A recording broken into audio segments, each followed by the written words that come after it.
Hello student, welcome to polytechnic classes.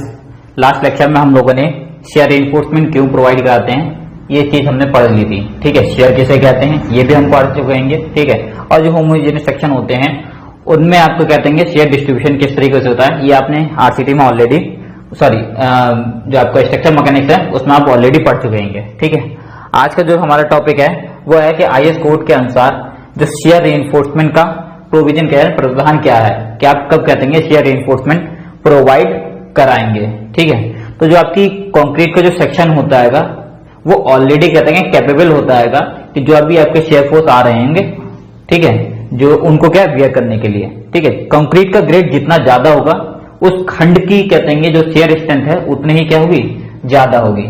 लेकिन फिर भी हम शेयर रिइंफोर्समेंट प्रोवाइड कराते हैं। कब प्रोवाइड कराते हैं? जब आपके कहते हैं जो नॉमिनल शेयर स्ट्रेस, ठीक है, यानी कि जो कंक्रीट का जो सेक्शन है उसमें जितने भी शेयर स्ट्रेस आ रहे हैं, ठीक है, एक्चुअल में जो शेयर स्ट्रेस आ रहे हैं, ठीक है, वो अगर आपके एक्सीड कर जाते हैं यानी कि ज्यादा हो जाते हैं, जो भी कहते हैं कंक्रीट के द्वारा वियर किए जा रहे हैं शेयर स्ट्रेस। ठीक है भाई, आपके दो शेयर स्ट्रेस होंगे, एक एक्चुअल में उसमें जो लोड है उसकी वजह से जो उसमें शेयर स्ट्रेस आ रहे हैं जिनको हमने क्या बोल रखा है, नॉमिनल शेयर स्ट्रेस।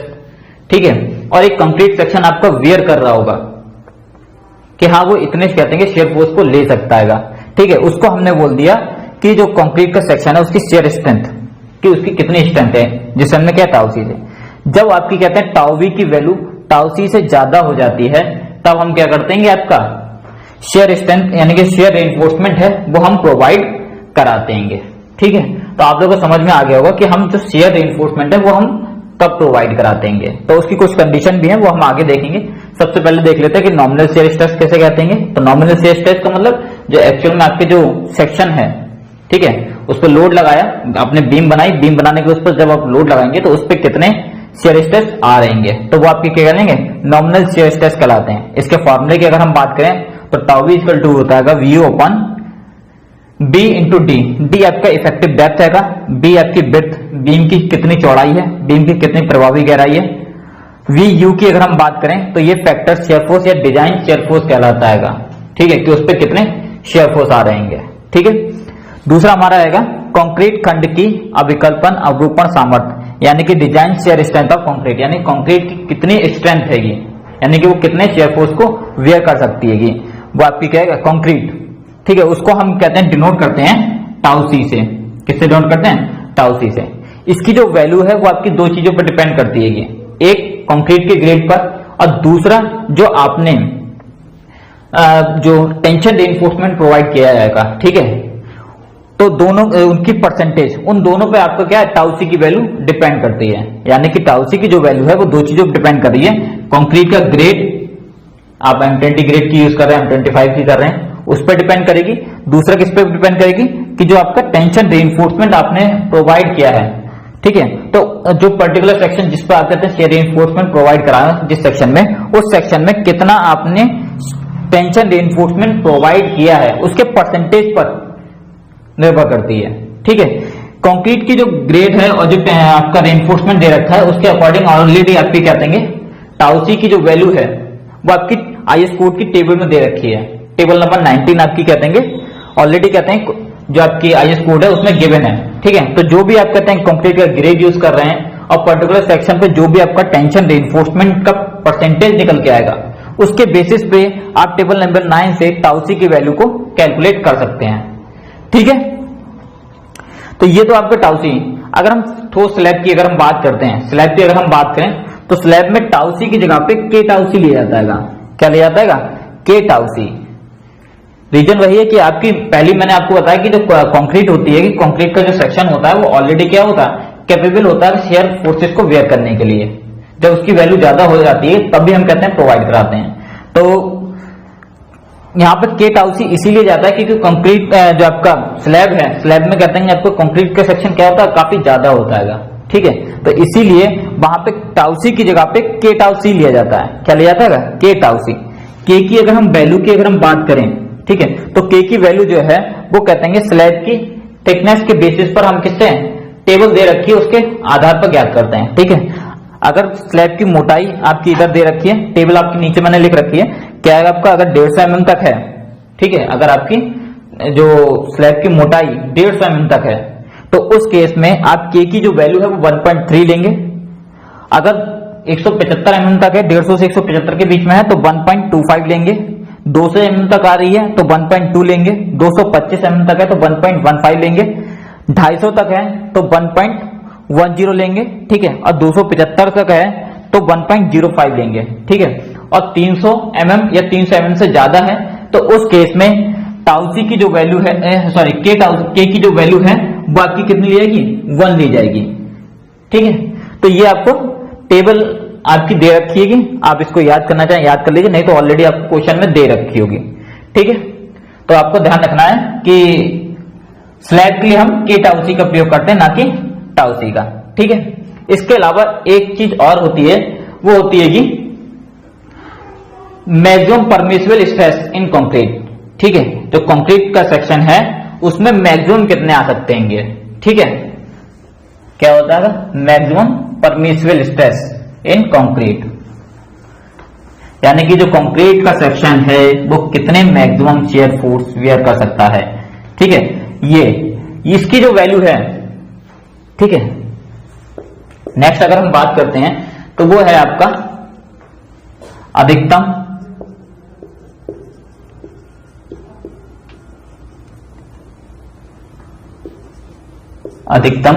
अनुज्ञेय प्रतिबल,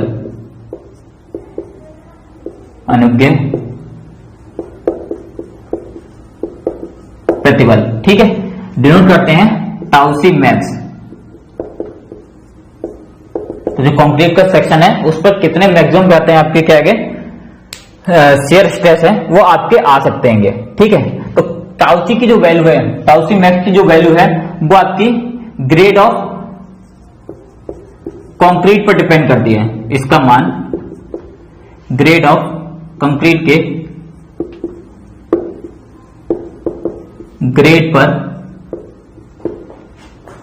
निर्भर करता है,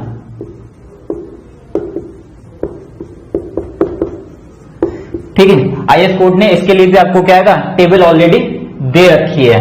क्या दे रखी है आपकी, टेबल दे रखी है। तो क्या टेबल है आपकी ग्रेड के अकॉर्डिंग, ठीक है। ग्रेड ऑफ कंक्रीट यहां पर लिख ले रहे हैं, ग्रेड ऑफ कंक्रीट, ठीक है। और यहां पे हम लिख ले रहे हैं आपके टाउ सी मैक्स, ठीक है। अगर आपकी जो कंक्रीट का ग्रेड है वो M15 है, ठीक है, तो उसके लिए आपकी जो वैल्यू रहेगी टाउ सी मैक्स की वो 2.5 रहेगी।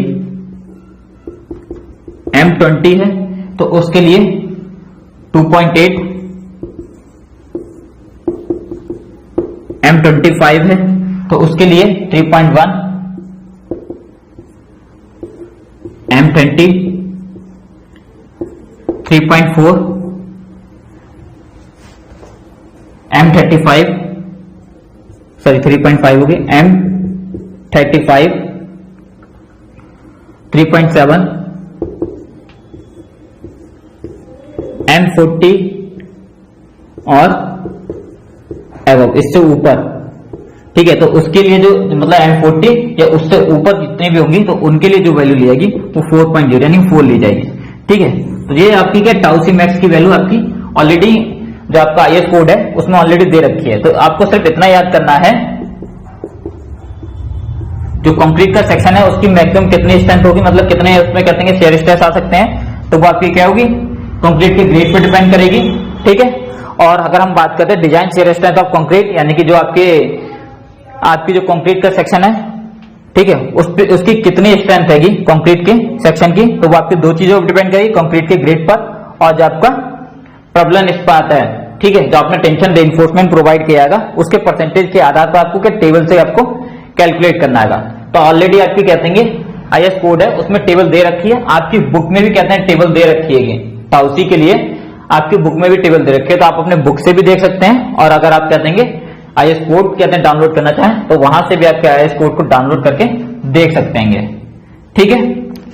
तो ये आपको तीन चीजें आपको पता होनी चाहिए, ठीक है, कि टाउ भी क्या होता है, टाउ सी क्या होता है। टाउ भी मतलब जो आपका सेक्शन है उस पर कितने आपके शियर स्ट्रेस आ रहे हैं, कंक्रीट का जो सेक्शन है, ठीक है, उसकी कितनी स्ट्रेंथ है, मैक्सिमम उसकी कितनी स्ट्रेंथ है कंक्रीट सेक्शन की, ठीक है, मैक्सिमम परमिसिबल स्ट्रेस कितना है यानी टाउ सी मैक्स कितने आएंगे, तो ये चीज आपको पता होनी चाहिए, ठीक है। तो ये तीन है, इन तीन के बेसिस पर आपकी कहते हैं कंडीशन बनती है, उन कंडीशन के आधार पर ही हम कहते हैं रीइंफोर्समेंट प्रोवाइड करा देंगे, ठीक है। तो रीइंफोर्समेंट कब प्रोवाइड कराएंगे, कब आपको मिनिमम प्रोवाइड कराना है, ये भी देख लीजिए।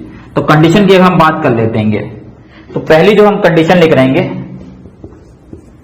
कि tau V is less than tau C Y two, ठीक है, यानी कि जो टाउ वी है ना कि नॉमिनल शियर स्ट्रेस है उसकी value tau C Y two से कम है, तो ये होती है no shear reinforcement, no shear reinforcement, यानी कि आपको शियर रीइंफोर्समेंट प्रोवाइड कराने की आवश्यकता नहीं है। ये जो कंडीशन है ये आपकी WSM के लिए है, ये किसके लिए है, जो आपका वर्किंग स्ट्रेस मेथड होता है उसके लिए होती है। कि LSM में हम इसका यूज नहीं करते हैं कि आपको शेयर रीइंफोर्समेंट प्रोवाइड नहीं कराना है, ठीक है। सेकंड कंडीशन की अगर हम बात करें, tau V is less than tau C, यानी कि जो नॉमिनल शियर स्ट्रेस है वो आपका लेस देन है टाउ सी से, ठीक है, इसकी वैल्यू से, तो आपको क्या आएगा, मिनिमम शेयर रीइंफोर्समेंट प्रोवाइड कराना, शेयर रीइंफोर्समेंट प्रोवाइड कराना आएगा, ठीक है, क्या आएगा, आप मिनिमम शेयर रीइंफोर्समेंट प्रोवाइड कराएंगे, ठीक है, ये आपकी कंडीशन हो गई। थर्ड कंडीशन की अगर हम बात करें तो टाउ वी आपका ग्रेटर देन है टाउ सी से, ठीक है, यानी कि टाउ वी की जो है नॉमिनल शेयर स्ट्रेस की जो वैल्यू है वो आपका ग्रेटर देन है टाउ सी से, ठीक है। और मैंने स्टार्टिंग में बताया था आपको, जब मैंने स्टार्टिंग की थी कि हम क्या प्रोविजन होता है कि जब टाउ वी की जो वैल्यू है वो टाउ सी से ज्यादा हो जाती है तब हम क्या आएगा आपका रीइंफोर्समेंट प्रोवाइड कराते हैं। तो tau V is greater than tau C, लेकिन बट लेस देन, ये आपको क्या लेस देन है किससे, टाउ सी मैक्स से, टाउ सी मैक्स से, ठीक है। तो ये जो कंडीशन होती है शेयर रीइंफोर्समेंट की वो आपकी होती है general share reinforcement, general share reinforcement, reinforcement, ठीक है। जनरल शेयर रीइंफोर्समेंट हम लोग क्या करते हैं कि जो कंक्रीट का सेक्शन जितना वेयर कर लेता है, ठीक है, मतलब जितने शेयर फोर्स को वो वेयर कर लेता है, ठीक है, उसके बाद जो शेयर फोर्स बचते हैं उसके लिए हम लोग क्या करते हैं, उसके लिए हम कहते हैं आपके वर्टिकल स्टफ प्रोवाइड कराते हैं या बेंटअप बार प्रोवाइड कराते हैं, ये दोनों को एक साथ कंबाइंड रूप से प्रोवाइड किए जाते हैं। यानी कि जो शेयर रीइंफोर्समेंट आपका जो वर्टिकल स्टफ के रूप में या बेंटअप बार के रूप में हम प्रोवाइड कराते हैं, ठीक है, वो कितने के लिए प्रोवाइड किया, जो कंक्रीट का सेक्शन है यानी कि टाउ सी के अकॉर्डिंग जो भी कितने जितने ही वो वेयर कर ले रहा है उसके बाद जो बाकी बचेंगे शेयर फोर्स उसके लिए हम लोग क्या शेयर रीइंफोर्समेंट प्रोवाइड करा देते हैं। चौथी कंडीशन की अगर हम बात करें कि tau V is greater than tau C max, यानी कि जो नॉमिनल शेयर स्ट्रेस की जो वैल्यू है वो आपके मैक्सिमम परमिसिबल शेयर स्ट्रेस से ज्यादा चली जाती है, ठीक है, कि आपका जो कंक्रीट सेक्शन है वो आपकी क्या है इससे भी ज्यादा कहते हैं जो परमिसिबल है कंक्रीट सेक्शन पर, कि आपका जो सेक्शन आपने बनाया है उस पे क्या इतने शेयर फोर्स आ सकते हैं, ठीक है, उससे ज्यादा निकल जाते हैं, तब उस केस में आपको क्या रीडिजाइन करना पड़ेगा। क्या करना होगा, रीडिजाइन, यानी कि आप क्या करेंगे दोबारा से सेक्शन है उसको चूज करेंगे, फिर उसमें कहते हैं रीइंफोर्समेंट प्रोवाइड कराएंगे, तो यानी कि आपको क्या है ये रीडिजाइन कराना पड़ेगा, ठीक है। तो ये जो तीनों कंडीशन है ये आपकी LSM की हैं, लिमिट स्टेट मेथड की हैं। बाकी जो पहली वाली कंडीशन है वो हमारी क्या WSM में यूज की जाती है, LSM में हम इसका यूज नहीं करते, नो शेयर रीइंफोर्समेंट वाली, ठीक है। तो ये आपकी कंडीशन हो गई है कि कब आपको मिनिमम रीइंफोर्समेंट प्रोवाइड कराना है, कब आपको जनरली रीइंफोर्समेंट प्रोवाइड करना है, यानी कि जो कंक्रीट का सेक्शन है यानी कंक्रीट सेक्शन जितना वेयर कर लेता है उसके बाद जो बाकी बचेंगे उनके लिए आपको शेयर रीइंफोर्समेंट प्रोवाइड करना है, और कब आपको क्या रीडिजाइन करना है, यानी कि दोबारा से आपको क्या सेक्शन को चूज करना होगा और उसके बाद आप क्या आएगा रीइंफोर्समेंट प्रोवाइड कराएंगे, ठीक है। अब हम देख लेते हैं कि अगर आपसे कहते हैं ये तो आपकी कंडीशन हो गई कि आपको शेयर रीइंफोर्समेंट कब प्रोवाइड कराना है। अब हम बात करते हैं आपके इसमें कि आप क्वेश्चन को किस तरीके से सॉल्व करेंगे, क्योंकि आपकी थ्योरी तो कंप्लीट हो गई है कि किस तरीके से आपको रीइंफोर्समेंट वगैरह प्रोवाइड कराना है, टाउ वी क्या होता है, टाउ सी क्या होता है, टाउ सी मैक्स क्या होता है, ये सारी चीजें कंप्लीट हो गई। अब हम देखते हैं कि अगर आपसे क्वेश्चन वगैरह पूछा जाता है कि आपको शेयर रीइंफोर्समेंट प्रोवाइड कराना है या शेयर रीइंफोर्समेंट का कोई क्वेश्चन पूछा जाता है तो आप उसको किस तरीके से सॉल्व करेंगे, ठीक है। अगर आपकी जनरल मिनिमम की प्रोवाइड कराना है, अगर मिनिमम की कंडीशन बन रही है तब आप उसमें शेयर रिइंफोर्समेंट किस तरीके से प्रोवाइड कराएंगे, और अगर आपकी कहते हैं जनरल की कंडीशन बन रही है तो आप शेयर रिइंफोर्समेंट के लिए किस तरीके से प्रोवाइड कराएंगे। ठीक है ना, चलिए अब हम देखते हैं आपकी डिजाइन प्रोसीजर देख लेते हैं कि हम किस तरीके से इसको सॉल्व करेंगे क्वेश्चन को। ठीक है, बाकी जो टेबल वगैरह हैं वो आपको अपने बुक में मिल जाएंगी।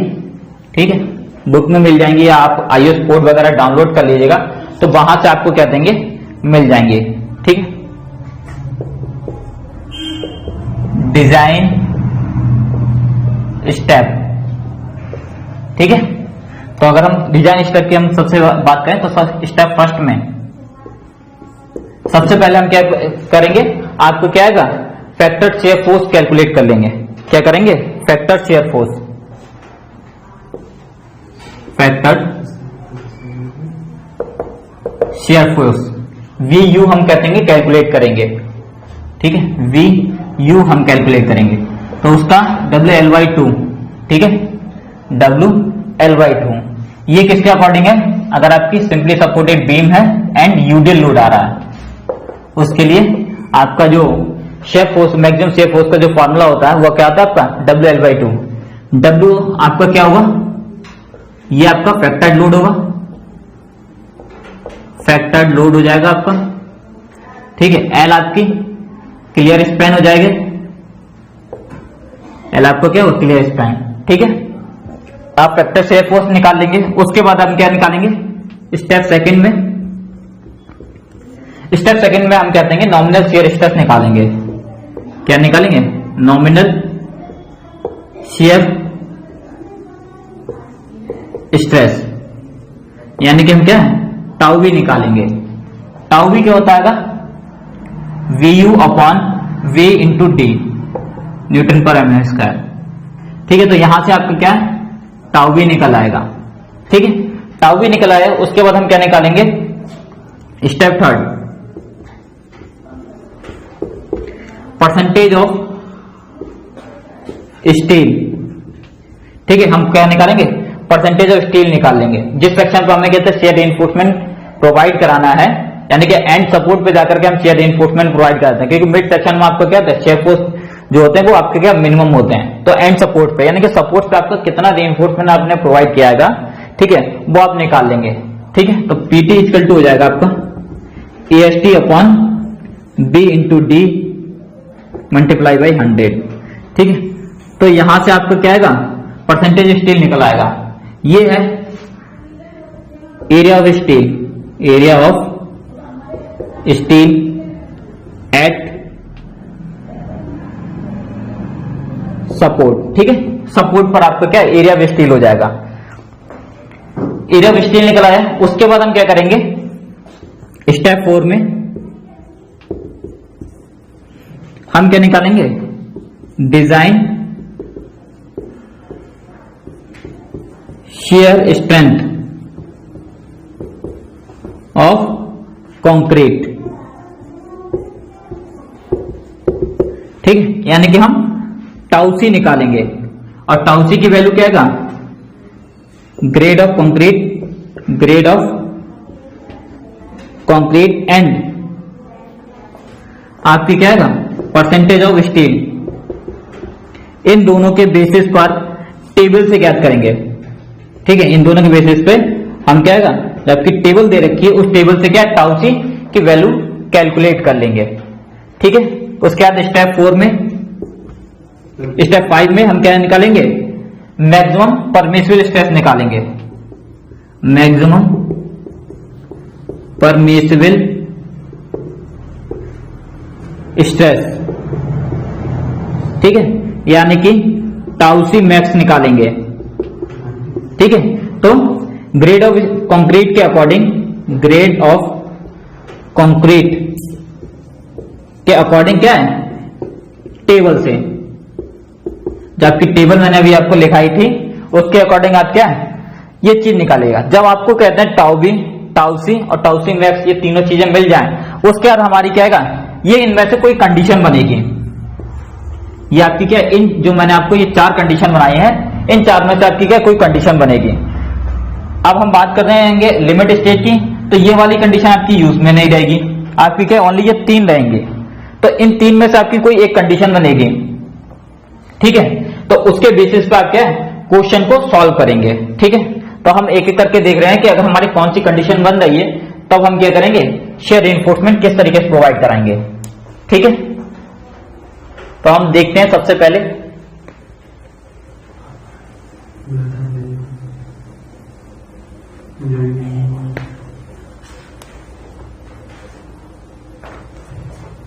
अगर आपकी नेक्स्ट स्टेप 6 की अगर हम बात करें, स्टेप 6 की अगर हम बात करें तो आपकी क्या है कि कंडीशन देखेंगे कि आपकी कौन सी कंडीशन बन रही है, ठीक है।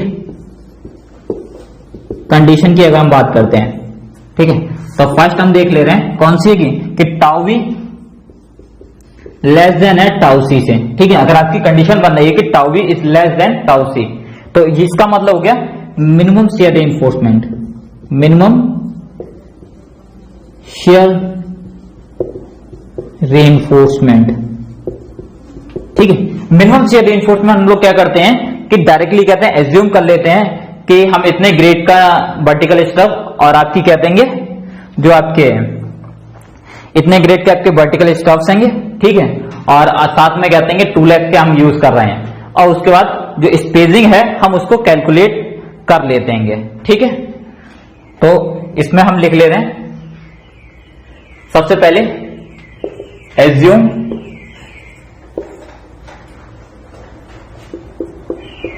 Vertical stuffs dia and legs, ठीक है। क्या करेंगे हम इसमें, हम क्या करेंगे सबसे पहले हम एज्यूम करेंगे कि वर्टिकल स्टफ्स का डाया क्या है और लेग्स हम कितने यूज कर रहे हैं, ठीक है। तो अगर आपको चूज करने में दिक्कत हो 8 mm 5 के 2 lakhs मान लीजिएगा, क्या मान लेंगे 8 mm 5 के 2 lakhs आप डायरेक्टली एज्यूम कर लीजिएगा कि आपको क्या आएगा इतने लेग्स के हम यूज कर रहे हैं। तो इस तरीके से आपने मान लिया। उसके बाद सेकंड में आप क्या करेंगे, स्पेसिंग कैलकुलेट करेंगे, क्या करेंगे स्पेसिंग, ठीक है। स्पेसिंग कर लेंगे। स्पेसिंग के लिए हम लोग क्या करेंगे, सबसे पहले S इक्वल टू, तो मिनिमम जो स्पेसिंग का जो फॉर्मूला होता है वो आपका होता है 0.87 F by ASV upon 0.4 B, ठीक है।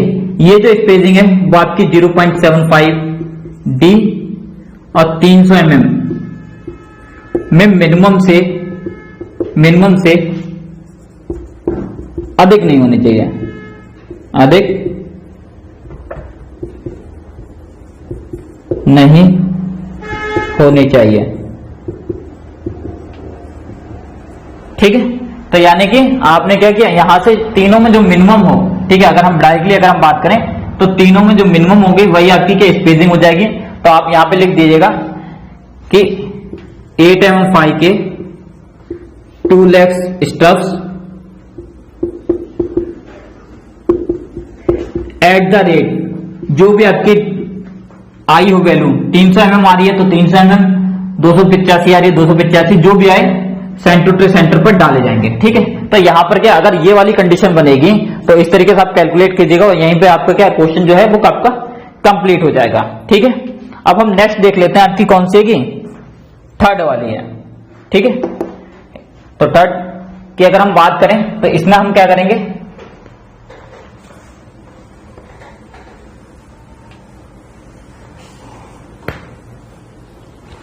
थर्ड कंडीशन है आपकी, थर्ड का मतलब यहां पे हमारी तो सेकेंडरी है कि टाउ वी जो है वो आपका ग्रेटर देन है टाउ सी से, वट लेस देन आपका टाउ सी मैक्स से, ठीक है। तो ये आपकी क्या है, जनरल शेयर रिइंफोर्समेंट हम प्रोवाइड कराएंगे। क्या प्रोवाइड करें, जनरल शेयर रिइंफोर्समेंट। तो इस केस में हम क्या करेंगे, सबसे पहले हम कंक्रीट के सेक्शन की सामर्थ्य निकालेंगे, ठीक है। इसमें क्या करेंगे, हम क्या करेंगे, स्ट्रेंथ ऑफ कंक्रीट सेक्शन। हम ये चीज है क्या कैलकुलेट करेंगे। तो कंक्रीट सेक्शन की अगर हम बात करें तो शियर स्ट्रेंथ, यहाँ पे शियर स्ट्रेंथ होगी कंक्रीट के, shear strength of concrete section. तो अगर हम बात करें तो शियर स्ट्रेंथ कितनी होगी उसकी, टाउ सी उसमें स्ट्रेस आ रहे हैं, ठीक है, कितने स्ट्रेस आ रहे हैं, टाउ सी, और आपका जो सेक्शन है वो कितना का, बी इंटू डी का है। तो जो डिजाइन शियर स्ट्रेंथ हो जाएगी आपकी कंक्रीट सेक्शन की वो कितनी, टाउ सी इंटू बी डी, टाउ सी इंटू बी डी, ठीक है। इसके बाद हम बात कर लेते हैं आपकी यहां पर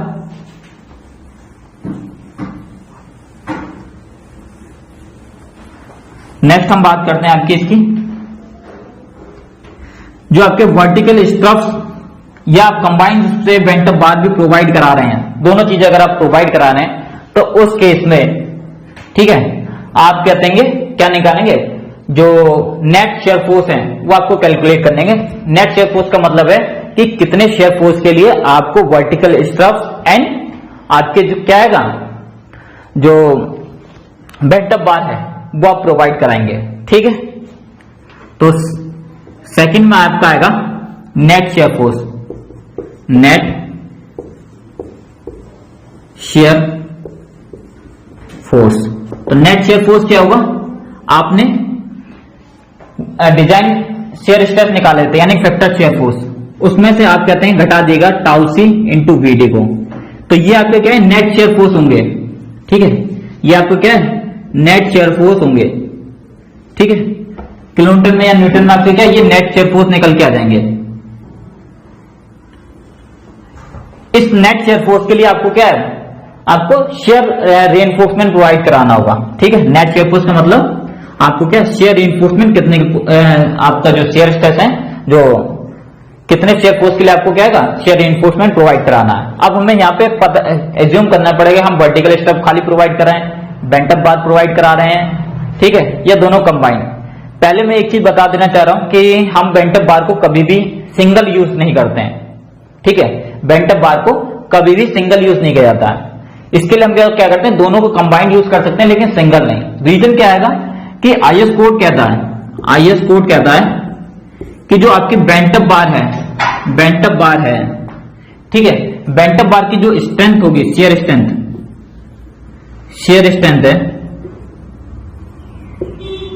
वो कभी भी, ठीक है, वो क्या है, जो शेयर स्ट्रेंथ है इज नॉट ग्रेटर देन, कभी भी ज्यादा नहीं हो सकती 50% of net shear force, net shear force. कहने क्या मतलब है कि मान लीजिए आपने यहां से नेट शेयर फोर्स निकाले, वो आपके कितने 100 किलोन्यूटन के आए, कितने 100 किलोन्यूटन नेट शेयर फोर्स निकल आएगा। एग्जांपल के मान लेते हैं कि यहां पे कितना है आपका 100 किलोन्यूटन आपका निकल के आया कि शेयर फोर्स है। इसके लिए आपको क्या है, आपको वर्टिकल स्टफ या बेंट अप बार, वर्टिकल स्टफ दोनों आपको प्रोवाइड कराने हैं। तो अब आपने क्या, बेंट अप बार की स्ट्रेंथ निकाली, बेंट अप बार की आप क्या निकालेंगे, स्ट्रेंथ निकालेंगे, ठीक है। जब आप बेंट अप बार की स्ट्रेंथ निकालेंगे, मान लीजिए वो आपकी कितनी आ रही है, वो आपकी आ रही है 67 किलोन्यूटन। बेंट अप बार की स्ट्रेंथ कितनी है, 67 किलोन्यूटन आ रही है। अब कोर्ट ने क्या कहा है कि आपकी जो उसकी स्ट्रेंथ है वो 50% नेट शेयर फोर्स से ज्यादा नहीं होनी चाहिए। कहने का मतलब यह है कि आपकी जो बेंट अप बार है उसकी जो शेयर स्ट्रेंथ है वो कितनी होगी, ओनली 50 किलोन्यूटन के बराबर होगी। इस केस में कितनी होगी, 50 किलोन्यूटन के बराबर होगी। यानी कि 67 नहीं लेंगे हम, यहां पर क्या लेंगे, हम 50 किलोन्यूटन लेंगे, ठीक है। अगर यही वैल्यू 50% से कम होती तो मान लीजिए अगर ये 67 ना होकर के कितनी होती, 40 किलोन्यूटन होती, तो उस केस में हम ये 40 ही लेते। कितना लेते, 40, क्योंकि इसमें क्या रखा है कि 50% से ज्यादा नहीं हो सकती। अगर हम इसका 50% निकालेंगे, नेट शेयर फोर्स का 50% निकालेंगे तो वो कितना का 50 किलोन्यूटन आएगा, ठीक है। और ये कितना आएगा 67 किलोन्यूटन। और क्या क्या रखा, नॉट ग्रेटर देन, यानी कि ज्यादा नहीं हो सकती, तो ज्यादा होगी यहाँ पे। अगर हम इसको लेते हैं शेयर स्ट्रेंथ, अगर हम इसकी कितने 67 लेते तो ये तो ज्यादा हो गई, ज्यादा हो गई, तो इसीलिए हम इसको नहीं लेंगे। हम कितनी लेंगे इसकी 50 किलोन्यूटन ही लेंगे। अब बाकी जो 50 बचेंगे, 50 किलोन्यूटन बचेंगे, उसके लिए हम क्या प्रोवाइड कर देंगे, वर्टिकल स्टफ्स। वर्टिकल स्टफ्स हम प्रोवाइड कराएंगे। क्या कराएंगे हम, वर्टिकल स्टफ्स। ठीक है, तो अब यहीं पे देख लेते हैं कि अब आप सॉल्व, ये चीज आपको समझ में आ गया होगा। आई थिंक आप लोगों को ये चीज समझ में आ गया होगा कि जो बेंट अप बार है उसकी जो शियर स्ट्रेंथ है वो कभी भी नेट शियर फोर्स के 50% से ज्यादा नहीं होगी। ये आपका आईएस कोड का कथन है, इसको आप याद रखिएगा। ठीक है, चलिए सॉल्व कैसे करेंगे। ठीक है, सबसे पहले हम एज्यूम कर ले रहे हैं, मान ले रहे हैं कि हम बेंट अप बार plus vertical stuffs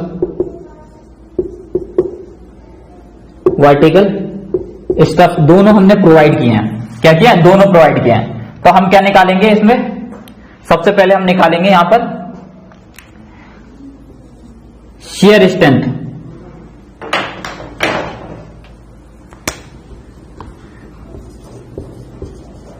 shear strength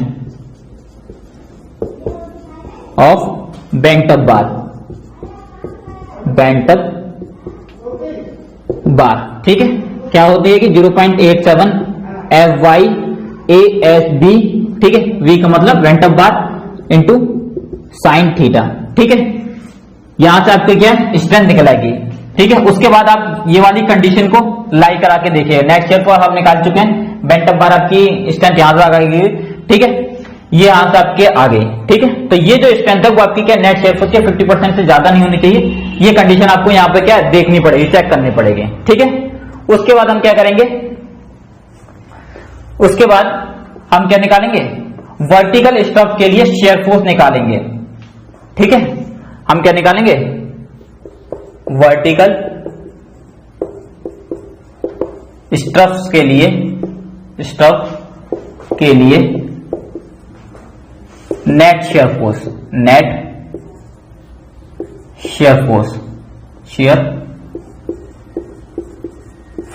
ठीक है, VUS डैश से डिनोट करेंगे। ठीक है, तो वर्टिकल स्टफ्स के लिए आपको क्या नेट शेयर फोर्स निकालना है। कैसे निकालेंगे, आपका VUS निकल के आ चुका है। ठीक है, इसमें से यानी कि ये आपका VUS कहलाएगा, ये आपका क्या VUS कहलाता है, नेट शेयर फोर्स। ठीक है, तो VUS में से हम क्या करेंगे, आपकी घटा देंगे shear strength of bent up bar. ठीक है, अब ये जो आपका शेयर फोर्स निकल आएगा यहां से। ठीक है, इसके लिए हम लोग क्या कराएंगे, आप वर्टिकल स्टफ्स।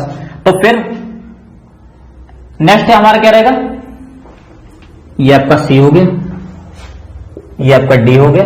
उसके बाद E में हम क्या करेंगे, स्टेप E में हम क्या करेंगे, यहां पर एज्यूम, क्या करेंगे, एज्यूम कर लेंगे dia and legs of vertical stuffs. ठीक है, हम डाया और लेग्स क्या था हम एज्यूम कर लेंगे। उसके बाद हम क्या निकालेंगे, स्पेसिंग निकालेंगे। तो स्पेसिंग क्या आएगा, 0.87 FY ASB D upon VUS dash. ठीक है, यहां से क्या आपके VUS डैश से आप क्या निकालेंगे, यहां से स्पेसिंग निकालेंगे। मिनिमम के लिए हम स्पेसिंग ये जो वैल्यू है वो आपकी कितनी है, ये वैल्यू आपकी